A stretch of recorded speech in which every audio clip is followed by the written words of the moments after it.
Hello, Dr. Kariuki here, and welcome to Statistics Simplified. Today we're going to look at variance. Variance is a measure of spread. Simply, it measures how far each number in the data set is from the mean or the average, if you like, and the formula below shows how to calculate the mean or the average. Also, if you like, we can explain variance as a measure of variability. As I said before, how far the numbers in a dataset diverge from the mean. An example as to how to calculate variance, and we will do it step by step. So initially, you calculate the mean of the data. For instance, I have 4 individuals in my population. That is what you call N. And these individuals, they have different weights. Obviously, the first person 60 kilos, the second 70, the other one 50, the other one 40. So the first step to variance or to calculating variance is one, you calculate the mean of your data, and so that will be all the weight. You sum that together and you divide by 4, and when you do that you get the mean weight is 55. Secondly, we find the difference between each data point from the mean. That is, the first person is 60, our mean is 55, the difference is 5. The second person, their weight is 50, the difference from the mean is 15. The other person is 50, the difference from the mean is minus 5. And our last participant, or the last person in our sample size, is 40. The difference from the mean is minus 15. After that, we are going to square each of these values. And so when you square 5, you get 25. When you square 15, that is 225. When you square minus 5, that is 25, because when you square a negative number, unless you put a bracket to it, a negative and a negative number, you will get a positive result. And then minus 15, you square that and you get 225. On to the fourth step. After we've squared all our values, what we're going to do, we're going to add up all the squared values. That is 25 plus 225 plus 25 plus 225.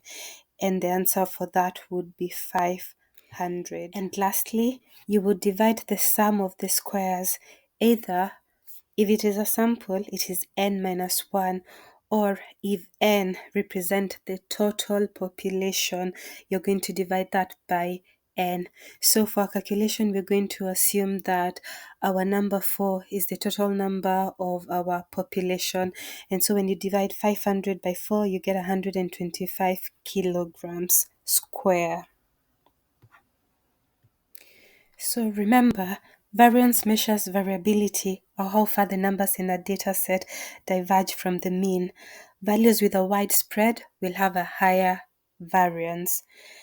However, the units squared make it difficult to interpret, and that is why the standard deviation is commonly used.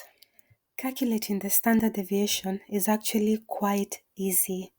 That is the square root of variance, and you would get 11.18 kilos or kilograms for our case.